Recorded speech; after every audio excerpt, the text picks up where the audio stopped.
Dicen que ayudar a los demás es un acto de bondad, que quienes extienden la mano reciben bendiciones, pero nadie me advirtió que a veces la mano que recibes es la misma que te señala con el dedo y te envía directo al infierno. No hablo de una ingratitud común, hablo de una traición fría, calculada y cruel que destruyó mi reputación, mi libertad, mi fe en la gente. Me llamo Mercedes, y lo único que hice fue albergar a alguien que no tenía nada. Una niña solitaria y asustada que me miraba con ojos suplicantes, y no tuve el valor de negarme. La acogí, la alimenté, la traté como a una hija, y años después me encerró en una celda, con una mentira dicha con voz firme en medio de un tribunal, delante de jueces, abogados y personas que nunca conocieron mi historia, pero creyeron ciegamente la suya. Mi vida fue noticia, pero no por nada que hiciera, sino por algo que nunca imaginé que me sucedería. Ser traicionada por la misma persona a la que ayudé fue como una puñalada en el corazón, y luego tener que agradecer no haber muerto. Sé que es difícil de creer, pero esta historia es real, y cada detalle que les contaré de ahora en adelante demostrará que la verdad a veces duele más que cualquier mentira, y lo peor de todo es que ella sabía exactamente lo que estaba haciendo desde el principio. Pero para que entiendas cómo empezó todo esto, necesito llevarte al principio, mucho tiempo atrás, cuando mi mayor error fue abrir la puerta de mi casa. Esta historia no es solo mía, sino de todos los que han sido juzgados sin defensa, traicionados por quienes más protegían, silenciados por una mentira bien contada. Así que, si alguna vez has sentido este dolor, si alguna parte de esta historia te conmovió, te invito a acompañarme hasta el final, porque cada palabra que diré aquí es para mí, pero también para ti. Si esta verdad necesita ser escuchada, que comience ahora.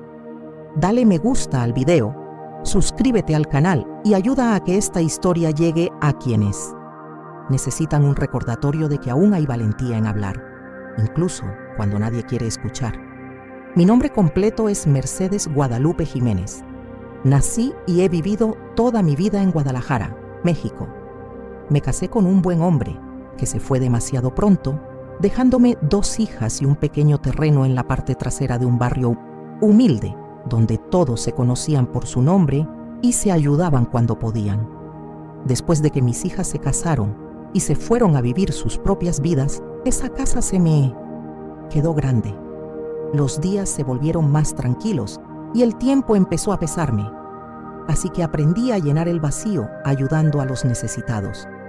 Así es como me sentía viva, dando la bienvenida, escuchando historias, ofreciendo café y un plato de comida caliente a cualquiera que llamara a mi puerta con hambre o tristeza en la mirada. Fue en una de esas tardes nubladas, cuando la ciudad parecía cansada y todo olía a lluvia y polvo, que conocí a Alma. Debía de tener 20 y pocos años, con una mochila rota, el pelo despeinado y una mirada que mezclaba miedo con cierta arrogancia disimulada. Dijo que no tenía hogar, que huía de una relación abusiva y que ya no soportaba dormir en la calle. Yo, tras ver tanto dolor en los rostros de otras personas, reconocí algo en ella. Y aunque mi intuición me decía que fuera cautelosa, mi corazón me habló más fuerte. Le preparé un baño caliente, le dejé usar la ropa que había guardado para donaciones, y esa misma noche preparé sopa de lentejas y la dejé dormir en la habitación donde antes habían dormido mis hijas. Durante los siguientes días se quedó. Poco a poco se adaptó a la rutina de la casa, ganándose mi confianza, contándome historias que, ahora me doy cuenta, podrían haber sido inventadas. Dijo que quería estudiar, trabajar, rehacer su vida. Le creí. Dios no quiera que dude de alguien que ha sufrido. Alma empezó a llamarme Mamá Merche, y eso me conmovió de una manera que ni siquiera puedo explicar. Sentí que, por primera vez en años, había recuperado mi propósito. Había vuelto a ser madre, y la verdad es que eso me dio sentido. Pero no todo lo que brilla es oro. y ese brillo que vi en sus ojos ocultaba algo oscuro, algo que aún estaba lejos de descubrir, porque lo peor del dolor es que casi siempre llega disfrazado de cariño. Y así fue, entre un plato de sopa y una llamada de mamá, que Alma entró en mi vida. Pero lo que no sabía es que la misma mirada que pedía refugio ya escondía el cuchillo listo para apuñalarme. Lo que pasó después no lo olvidarás pronto. Al principio, tener a Alma en casa era como tener una hija nueva, alguien que llenaba mis días de conversaciones, risas e incluso pequeñas peleas que me recordaban a mis propias hijas. Me ayudaba a limpiar, hacía las compras en la tienda de la esquina y agradecía cada comida que ponía en la mesa. Incluso los vecinos decían que había rejuvenecido, que mi casa había vuelto a la vida. Y yo, ingenua como era, creía que Dios me había enviado en una misión, transformar a esa niña rota en alguien mejor. Pero lo que no me daba cuenta era que, tras sus gestos amables y su tono de voz suave, había un veneno lento, casi imperceptible, que poco a poco contaminaba todo a mi alrededor. Con el paso de los meses, la actitud de Alma empezó a cambiar. Primero vinieron las pequeñas mentiras. Decía que iba a buscar trabajo, pero volvía sin currículum ni explicación. A veces salía de noche y volvía al día siguiente con los ojos rojos y un olor extraño en la ropa. Cuando le preguntaba, se enfadaba, como si la estuvieran atacando. Empezó a chismear sobre los vecinos, creando intriga y alejándome de las personas en las que más confiaba. Recuerdo una vez que me acusó de ocultarle dinero. Me gritó en la cocina, tiró el plato al suelo y dio un portazo. Volví a dormir con la puerta cerrada por dentro, pero aún así, seguí dejando que se quedara. Había algo en ella que mezclaba dolor y manipulación, algo que me conmovía de una forma inexplicable. Me sentía culpable por querer que se fuera, como si abandonara a alguien al borde del abismo. Pero ese abismo, de hecho, ya estaba dentro de mi casa, y cada paso que daba Alma era como una nueva grieta en los muros de mi paz. Un día, la sorprendí rebuscando entre mis documentos, y cuando le pregunté por qué, respondió con enfado, diciendo que estaba paranoico y que no confiaba en ella. Guardé silencio. Algo dentro de mí gritaba, pero el miedo a ser injusto me impedía hablar. Hasta esto, que un día desapareció. No me avisó, no dejó una nota, ni siquiera se llevó toda su ropa. Simplemente desapareció. Pensé que la habían robado, fui al hospital, llamé a albergues, nada. Pasé días con el corazón encogido, sin saber si estaba viva o muerta. Y entonces, la semana siguiente, la policía llamó a mi puerta. Un vecino había sido asaltado, y de alguna manera yo, precisamente, fui señalado como cómplice. Estaba en shock. Nunca le había puesto la mano encima a nadie. Nunca le había robado un caramelo a un niño. Y aunque no entendía nada, me llevaron a declarar como si fuera un delincuente. Fue allí, en esa fría y pestilente comisaría, donde oí un nombre que me estremeció por dentro. La única testigo del crimen era Alma. Había reaparecido, y no solo reapareció, sino que me acusó de haberlo planeado todo, con todo lujo de detalles, con firmeza, con odio en la mirada. En ese momento, no supe si llorar de la impresión o de la certeza de estar viviendo el comienzo de una pesadilla.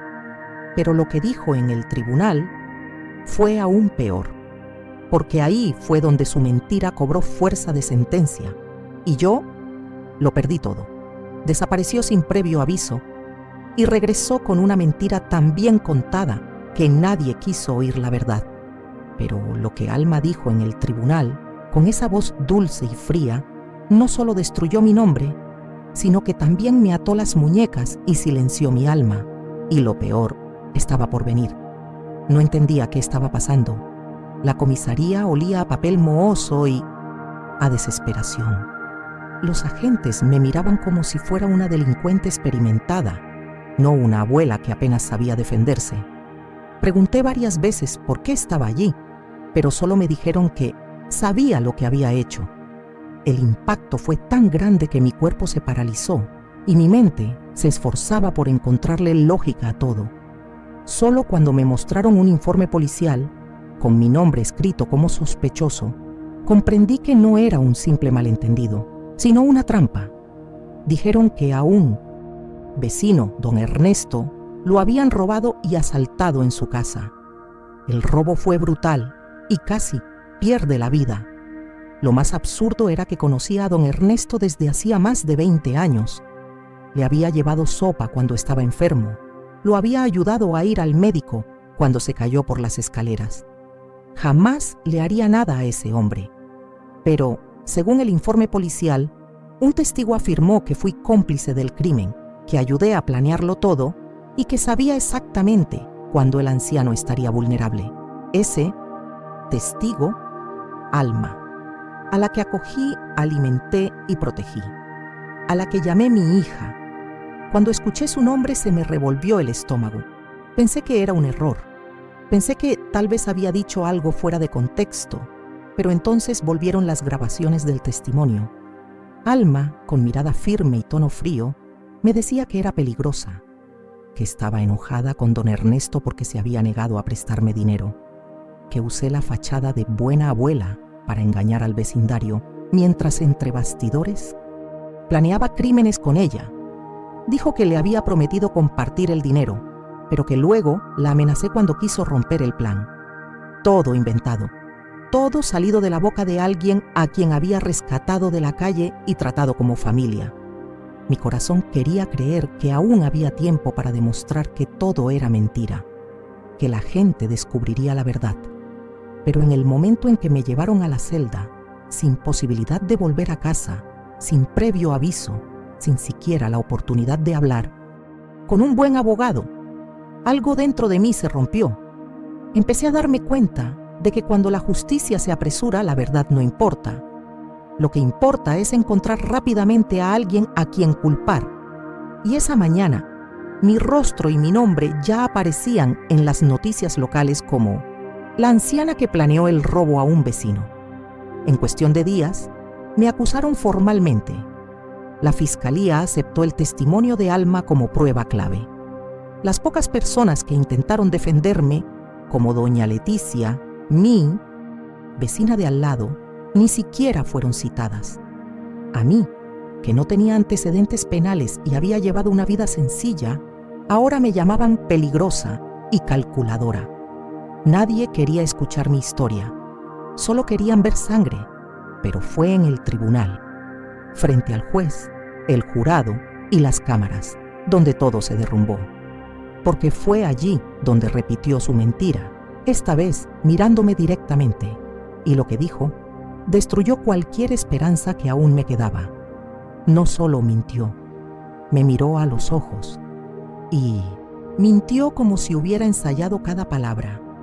Y allí, en el tribunal, delante de todos, fue como si mi vida entera se hubiera borrado con una sola frase. Pero lo peor no fue la sentencia, fue descubrirlo, porque ella lo hizo. La sala del tribunal era fría, impersonal, y cada persona allí parecía llevar una sentencia ya escrita en la mirada. Me sentía como un animal en exhibición, esperando a que alguien decidiera si merecía seguir viviendo en sociedad. Mi abogado, designado por el Estado, parecía más preocupado por su hora de almuerzo que por mi inocencia. Apenas me escuchó, diciendo que sería mejor aceptar un acuerdo con la fiscalía para reducir mi sentencia, como si fuera culpable, como si fuera preferible admitir un crimen que nunca cometí solo para sufrir menos. Pero no podía. Algo dentro de mí gritaba. Necesitaba luchar aunque fuera solo. Cuando Alma entró en la sala, vestida con sencillez, con el pelo recogido y un pañuelo cubriéndole parte del rostro, supe que estaba preparada para interpretar el papel de la víctima perfecta. Y eso fue exactamente lo que hizo. Con lágrimas fingidas en los ojos y la voz entrecortada, me dijo que la había obligado a participar en el robo, que la había manipulado emocionalmente, que la había amenazado con expulsarla si no accedía. El fiscal deseoso de un caso fácil, repitió sus palabras como si fueran verdades sagradas. Mientras tanto yo apenas podía respirar. Intenté defenderme. Le conté todo lo que sabía. Le conté cómo la había acogido, cómo había intentado ayudarla, cómo había empezado a comportarse de forma extraña en los últimos meses. Pero cada palabra que decía parecía resonar en el vacío. El juez me miró con indiferencia. Los jurados evitaron mi mirada y mi voz, antes firme, se volvió débil, quebrada, casi inaudible. Estaba perdiendo, no porque fuera culpable, sino porque estaba solo y ella no. Ella tenía la narrativa, tenía la emoción, tenía la mentira perfecta. Cuando leyeron la sentencia, sentí que el suelo se desvanecía. 6 años de prisión. 6. Como si una mentira pudiera borrar toda mi vida. Como si todo lo que había hecho hasta entonces, cada acto de bondad, cada acto de generosidad, hubiera sido en vano. Me esposaron allí mismo. Vi desaparecer rostros conocidos. Vi las sonrisas sarcásticas de quienes amaban ver caer a una mujer como yo. Vi a Alma mirándome fríamente, sin un ápice de remordimiento. Pero si crees que lo peor fue ser condenado, no sabes lo que es ser olvidado, porque lo que vino después de la sentencia fue aún más cruel. Y allí, tras las rejas, aprendí que el dolor tiene capas que ni siquiera imaginamos que existían. Los primeros días en prisión fueron un shock profundo, como si me hubieran arrancado del mundo real y me hubieran arrojado a una pesadilla interminable. Las paredes estaban sucias, húmedas, impregnadas de gritos ahogados tras los barrotes.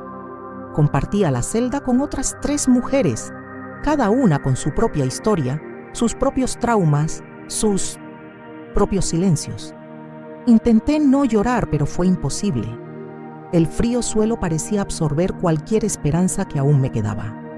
Sentí miedo, sentí vergüenza, sentí que mi alma se borraba pieza por pieza. Dentro a nadie le importaba si era culpable o inocente. Allí, todos éramos vistos de la misma manera, criminales. Los guardias nos trataban como objetos, sin nombre, carentes de humanidad. La comida era incomible, las duchas cortas y mi sueño demasiado ligero por miedo a ser atacado durante la noche. Yo, que siempre había tenido mi pequeño rincón limpio, mi rutina sencilla, mi café y mi pan por la mañana, ahora me encontraba durmiendo en un colchón delgado y roto, con insectos trepando por mis piernas y oraciones ahogadas en mi garganta. Lo único que tenía era tiempo, y el tiempo, cuando el dolor es demasiado grande, se convierte en tortura. Sin embargo, lo que más me dolió no fue la celda fría ni el trato inhumano, fue el olvido. Mis hijas, que una vez juraron amarme para siempre, no vinieron a visitarme, ni llamadas, ni cartas, ni preguntas sobre cómo estaba, como si, tras la acusación, me hubiera convertido en una vergüenza para ellas. Me preguntaba cada noche qué les habrían dicho, si creían que era realmente una criminal o si simplemente preferían fingir que nunca existí. Con cada ausencia, moría un poco más por dentro. Pasaron los meses y con ellos mi salud se deterioró. Empecé a tener dolores en las articulaciones, ataques de ansiedad que me aceleraban el corazón en plena noche, y algunos días simplemente no podía levantarme de la cama. Los médicos de la prisión me dieron analgésicos y dijeron que era mi edad. Me volví invisible. Mi nombre ya no era Mercedes, sino Prisionera 1129, y con ese número me llamaban para todo, desde comida hasta registros corporales. Había perdido mi identidad, mi voz, mi pasado, pero fue en mi 3er año de prisión, cuando ya había perdido la esperanza de justicia, que ocurrió algo completamente inesperado. Y este suceso, proveniente de la persona más inesperada, reavivó la chispa que creía apagada en mi interior. Para mi 3er año en prisión, ya no hacía planes, ya no contaba los días, ya no escribía cartas. Tenía la mirada apagada, el cuerpo débil, la fe destrozada. Había aceptado que podría morir allí, cargando sobre mis hombros una culpa que nunca fue mía. Pero es curioso cómo el destino a veces elige los momentos más improbables para darle la vuelta a una historia. Una mañana cualquiera, entre los mismos barrotes, los mismos ruidos, los mismos rostros endurecidos, me llamaron a la oficina del director. Pensé que era una evaluación médica, tal vez un cambio de celda.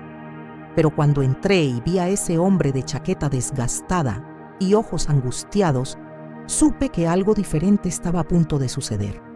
Se presentó como Diego, el exnovio de Alma. Dijo que ya no soportaba el peso de lo que sabía.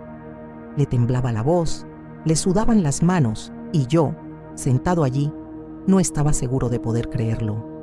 Fue entonces cuando sacó del bolsillo una breve grabación de audio de su celular. Era antigua, dijo, grabada por casualidad durante una llamada con el altavoz. La voz de Alma resonó en la habitación como un fantasma.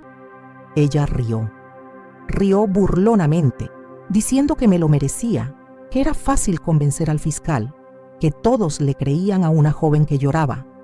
La vieja ni siquiera sabrá que la golpeó, dijo. Cada palabra era como una cuchilla que me atravesaba la piel, pero también era una prueba. La prueba de que había estado diciendo la verdad todo el tiempo. Diego me contó que durante meses consideró denunciarlo, pero le tenía miedo a Alma, quien lo amenazaba y lo perseguía. Dijo que solo se animó a hacerlo porque se enteró por un amigo en común de que yo estaba mal de salud y sin atención médica. No sabía cómo ayudarme, pero guardaba esa grabación como un peso en el bolsillo, esperando el momento oportuno para deshacerse de ella. Ese día entregó el audio a la Defensoría Pública y se ofreció a declarar si era necesario. Por primera vez en años sentí algo diferente en mi interior, una mezcla de rabia, esperanza e incredulidad. Pero no era el único. Unos días después, Sandra, una excompañera de trabajo de Alma, también contactó a las autoridades. Dijo que Alma había confesado hacía tiempo que se lo había inventado todo como venganza, porque yo le había impedido traer a un desconocido a casa a dormir. Dijo que esa noche Alma juró que me haría pagar por humillarla y que usaría su propio dolor como arma. Las piezas empezaron a encajar dolorosamente. No era solo una mentira, era un plan urdido por alguien que llevaba dentro una oscuridad de la que yo ni siquiera me había percatado. Incluso con el audio y el nuevo testimonio, la burocracia era lenta. El sistema que se había apresurado a condenarme ahora se demoraba en considerar mi defensa, pero los documentos estaban en buenas manos. Por primera vez existía una posibilidad real de que revisaran mi sentencia, pero nada. Fue fácil para mí, y mientras esperaba que alguna autoridad hiciera lo correcto, el tiempo seguía pasando. La celda seguía siendo mi único refugio. El dolor persistía, recordándome todo lo que había perdido, pero no tenía ni idea de que la mayor resistencia vendría de donde menos lo esperaba, porque incluso con pruebas en la mano, había quienes no querían ver la verdad. Y esta nueva lucha que se avecinaba sería aún más humillante que los años que pasé en prisión, con las nuevas pruebas. En manos de la Defensoría Pública, mi caso finalmente volvió a ser escuchado fuera de esa celda mohosa. Pero aprendí con crueldad que cuando la justicia se equivoca, también es demasiado orgullosa para admitirlo. La solicitud de reapertura del juicio fue presentada ante el mismo juez que firmó mi condena años antes, y su respuesta fue cortante, casi cruel. Falta de nuevas pruebas capaces de revocar la decisión anterior. Así es, incluso con una confesión grabada y un nuevo testimonio que confirmaba que fui víctima de un montaje, el sistema decidió que no era suficiente, como si la verdad tuviera fecha de caducidad, como si mi vida no valiera el esfuerzo de enmendar el error. Pasé noches en vela después de ese rechazo. Ya había perdido 3 años de mi vida, mi salud, mi familia, mi dignidad. E incluso al enfrentarme a la verdad expuesta, Aún había resistencia, desconfianza y burocracia, pero allí, entre rejas y dolor, también aprendí a no rendirme, porque cuando solo te queda la esperanza, o te aferras o mueres asfixiado. Fue entonces cuando la asistente del defensor público, una joven llamada Camila, decidió actuar. Llevó mi caso a una nueva fiscal, alguien que acababa de asumir el control del distrito y que, según ella, aún creía que la función de la justicia era escuchar antes de juzgar. El fiscal se llamaba Julián Rojas, un hombre sencillo, de mirada cansada pero curiosa. Camila me contó después que se sentó en silencio durante minutos, escuchando el audio de Alma. Pidió escucharlo de nuevo. Y otra vez. Leyó las declaraciones, comparó fechas, reevaluó el caso inicial y al final de esa semana firmó una nueva solicitud de revisión penal. Eso reavivó algo en mí que no había sentido en mucho tiempo. La sensación de que tal vez, solo tal vez, no moriría allí. Pero el camino seguía siendo largo. Incluso con la nueva solicitud, el juez anterior necesitaba ser reemplazado, lo que requería una reestructuración dentro del Ministerio de Justicia. Todo era lento. Con trabas, atascado en un papeleo que parecía diseñado para impedir que alguien como yo saliera con vida. Y fue a este ritmo lento que los días se volvieron a alargar, hasta que, de repente, un sobre anónimo llegó a manos del fiscal Julián. No había remitente, solo mi nombre garabateado a mano y un contenido que nadie esperaba encontrar. Dentro de ese sobre había una nueva prueba, una que dejaría cualquier duda insostenible. Era una transcripción impresa de una conversación por mensajería entre Alma y un hombre llamado Santiago, presunto cómplice suyo. La conversación era clara, directa y cruel. En ella, Alma no solo detallaba su plan para incriminarme, sino que también se reía de la facilidad con la que había logrado dar la vuelta a la tortilla y presentarme como un criminal. Lo más repugnante fue una frase al final de la conversación, donde escribió: «Esta anciana me trató como una madre a su hija». Era casi gracioso ver cómo se la llevaban, pensando que todo se resolvería. Julián quedó impactado. Inmediatamente solicitó un peritaje para validar la autenticidad de los mensajes. El informe lo confirmó.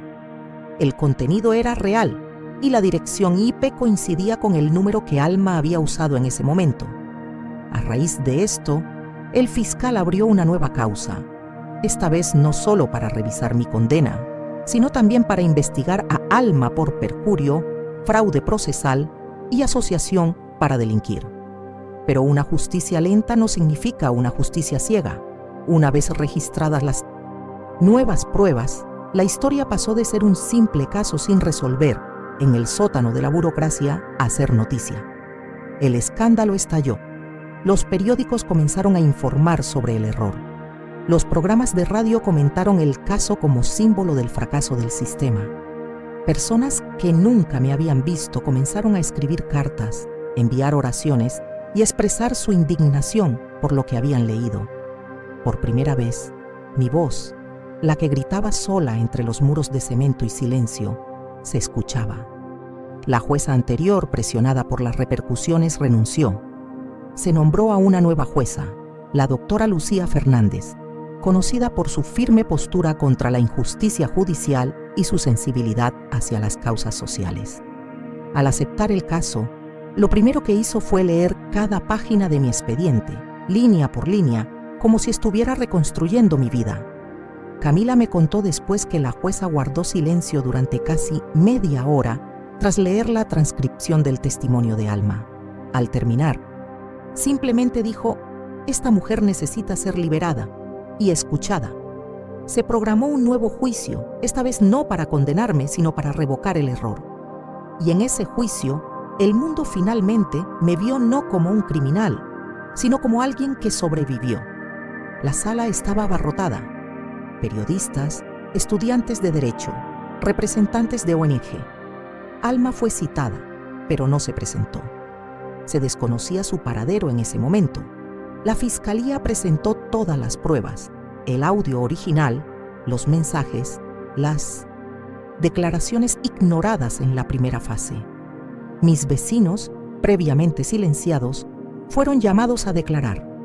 Doña Leticia, con lágrimas en los ojos, relató cómo intentó hablar en mi defensa y fue ignorada.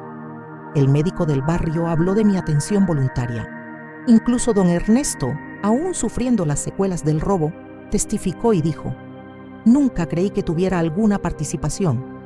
Su testimonio fue firme, conmovedor y desmanteló cualquier narrativa de odio. Y fue allí, delante de todos, que Camila leyó mi última carta. Una carta que había escrito en noches frías, entre el miedo y la añoranza. En ella decía: «No quiero venganza, no quiero titulares, solo quiero que me devuelvan mi verdad, porque vivir con el dolor de ser olvidada por quien más amas es suficiente dolor». El juez cerró la audiencia con voz entrecortada. Dijo que era uno de los casos más tristes que había visto en su carrera y finalmente firmó la orden que anulaba mi sentencia y abría una investigación contra los responsables de mi juicio anterior. En ese momento no lloré. No hubo suficientes lágrimas para expresar lo que sentía. Fue como si la prisión física hubiera terminado, pero la emocional seguía ahí, esperando a que se abriera la siguiente puerta. Pero una cosa sí sabía. La justicia, aunque tardía, por fin se había detenido a escucharme, y por mucho que las cicatrices aún dolieran, ahora contaban una historia, la mía, y esa historia aún no había terminado. El sobre llegó doblado, manchado, por la lluvia, como si hubiera recorrido un camino difícil. Dentro había una sola hoja, pero la letra impresa fue suficiente para helarle la sangre al fiscal Julián. Era la transcripción completa de una conversación entre Alma y un hombre identificado solo como Santiago. Era una copia de una conversación grabada en una aplicación de mensajería, en la que Alma confesó que todo el plan para incriminarme lo había urdido ella misma, con la ayuda de este hombre, a cambio de una pequeña suma que esperaba recibir del robo a don Ernesto. Pero lo más impactante fue lo que dijo al final. Esa anciana confiaba en mí como si fuera de la familia. Fue demasiado fácil destruirla. Ante esta nueva evidencia, ya no había forma de ignorar los hechos. El fiscal presentó de inmediato una solicitud de anulación de mi sentencia. Las repercusiones no se hicieron esperar. Los periódicos comenzaron a informar sobre el caso. Las redes sociales exigieron justicia e incluso un programa de televisión local quiso contar mi historia. La mujer que antes había sido tildada de criminal, ahora era vista como víctima de uno de los errores más crueles del sistema judicial de la región. Cuando se tomó la decisión final, me llamaron al patio de la prisión, rodeada de ojos que antes me habían juzgado, y ahora me observaban en silencio.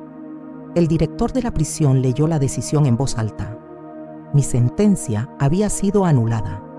Era libre, libre para irme, libre para empezar de nuevo, libre para intentar reconstruir algo con lo que quedaba de mí. Pero la libertad, cuando llega tarde, no sabe a alivio, sabe a pérdida, a duelo, a tiempo robado. Caminé hacia la puerta principal como quien camina por un cementerio. Cada paso era pesado. Ya no era el mismo Mercedes. Lo que dejé atrás jamás podría recuperarse. Cuando me fui, nadie me esperaba. Mis hijas nunca me respondieron. Mis viejos amigos se habían alejado hacía demasiado tiempo. El barrio donde vivía ahora estaba habitado por desconocidos. Incluso mi casa estaba en litigio tras haber sido embargada como parte de la investigación. Volvía a ser invisible, pero ahora libre. Alquilé una pequeña habitación con la ayuda de una trabajadora social y pasé semanas sin poder dormir. Las noches eran largas, llenas de voces, recuerdos y pesadillas. Pero cada día, al despertar, respiraba hondo y me decía a mí misma que estaba viva, que había sobrevivido. Poco a poco, intenté rehacer mi vida. Me registré de nuevo en el centro de salud. Busqué un centro de apoyo psicológico y asistí a reuniones para mujeres víctimas de violencia institucional. Allí Por primera vez, sentí que pertenecía. Otras voces temblaban como la mía, otras manos llevaban las mismas cicatrices. Y allí, sin ser juzgada, comprendí que no era un caso aislado. Formaba parte de un ciclo de dolor que el mundo prefería ignorar. Me llevó meses volver a cocinar. Sopa de lentejas, la misma que le servía a Alma aquella primera noche. Lloré sobre la olla hirviendo, recordando el sabor de la confianza y la herida que dejó. Pero decidí no borrar mi esencia. No dejaría que me lo arrebatara todo. Transformé mi pequeña cocina en un espacio acogedor. Empecé a vender loncheras a trabajadores locales, gente sencilla como yo. Y allí, entre arroz y frijoles, reaprendí el sabor de la dignidad. Un día, caminando por la plaza, vi a una joven sentada en el suelo con 2 niños pequeños. Lloraba en silencio. Sentí esa urgencia en el pecho, la vieja necesidad de ayudar. Pero, confieso, me flaquearon los pies. Mi cuerpo se detuvo. El trauma aún persistía en mí. Y eso es lo que nadie te dice, que la verdadera liberación no es cuando te abren la celda, sino cuando puedes volver a abrir tu propio corazón. Me fui a casa sin hablar con ella, pero discretamente dejé un paquete de pan y fruta junto al banco. Quizás esta sea mi manera de empezar de nuevo, de ayudar sin herir, de amar sin perderme, porque incluso después de todo, no quiero dejar de creer que aún hay bondad en el mundo, que aún hay almas buenas y que no todas las historias tienen que terminar en dolor. Un reportero insistió en que participara en un programa de televisión.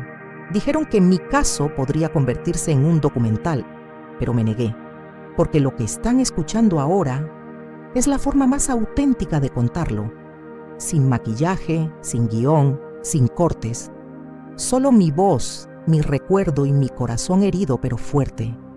Mucha gente me pregunta si he perdonado a Alma, y la verdad es que todavía lo intento, porque el perdón es un largo camino, lleno de baches y silencios. Pero algún día, tal vez, pueda mirar atrás y decir, sobreviví, pero también superé. Hasta entonces seguiré caminando, un día a la vez. Y a pesar de todo, a pesar de cada lágrima y cada cicatriz que llevo, sé que mi historia no ha terminado, porque hay miles de mujeres como yo, silenciadas, acusadas, olvidadas, y si mi voz llega a una de ellas, entonces todo esto no ha sido en vano. Pero antes de terminar esta historia, quiero que reflexiones sobre algo, porque quizás sin saberlo, también estás ignorando a alguien que solo quiere ser escuchado. Quizás esta persona esté durmiendo en la habitación de al lado, pidiéndote ayuda en silencio, o sentada en la plaza con las manos vacías, o quizás esté dentro de ti, esperando justicia, paz, un nuevo comienzo. Así que si esta historia te conmovió, no la dejes morir aquí. Dale like a este video, suscríbete al canal y compártelo con quien necesite escucharlo, porque el dolor solo se transforma cuando encuentra eco. Y hoy, quién sabe, puede que mi dolor haya encontrado el tuyo. Hoy, cuando me miro al espejo, veo más que las arrugas de alguien que ha vivido toda una vida. Veo marcas no hechas por el tiempo, sino por el dolor, por la injusticia, por la soledad. Lo que me pasó puede parecer un caso aislado, una tragedia privada, pero sé que no lo es. Cada día mujeres como yo, sencillas, honestas, invisibles, son juzgadas sin derecho a defensa. Son traicionadas por personas que amaron, acusadas sin pruebas, descartadas por una sociedad que prefiere juzgar en lugar de escuchar. Y esto tiene que parar. Mi historia no es solo un lamento, es un grito, una súplica silenciosa para que empecemos a ver más allá de las apariencias, más allá de las noticias, más allá de las mentiras bien contadas. ¿Cuántas veces has oído hablar de alguien injustamente encarcelado y has pensado, donde hay humo, hay fuego? ¿Cuántas veces has creído en la versión más cómoda, sin imaginar qué había detrás? Pues te digo, a veces el fuego no existe, y sin embargo, tu vida entera arde. Lo perdí todo por creer en el bien. por tender la mano a quienes me pidieron ayuda. Y sin embargo, no me arrepiento de quien fui, porque si hay algo que este dolor no pudo arrancarme, fue mi esencia. Sigo creyendo en la justicia, incluso cuando falla. Sigo creyendo que la verdad, tarde o temprano, saldrá a la luz, aunque tarde, aunque duela. Si has llegado hasta aquí, escuchando cada palabra, sintiendo cada herida, te pido una cosa: no dejes que esta historia muera aquí. Compártela con alguien. Comenta lo que sentiste, porque cuando callas ante la injusticia de alguien, permites que vuelva a suceder. Y quizás la próxima víctima sea alguien a quien amas, o incluso tú mismo. Así que escucha, comparte y reflexiona. El mundo necesita más personas dispuestas a sentir el dolor ajeno, a reconocer el valor de una vida antes de señalar con el dedo. Y si tienes la oportunidad de hacerlo hoy, hazlo. Y antes de irme, los invito a unirse a este canal. Aquí, cada historia que contamos es real, intensa y necesaria. Suscríbete ahora, activa las notificaciones y síguenos. Porque mientras haya una sola voz clamando justicia, seguiremos contándola. Y si esta historia te conmovió, la próxima te conmoverá aún más. Nos vemos allí. Solo haz clic en el siguiente video. La verdad continúa y mereces escucharla hasta el final.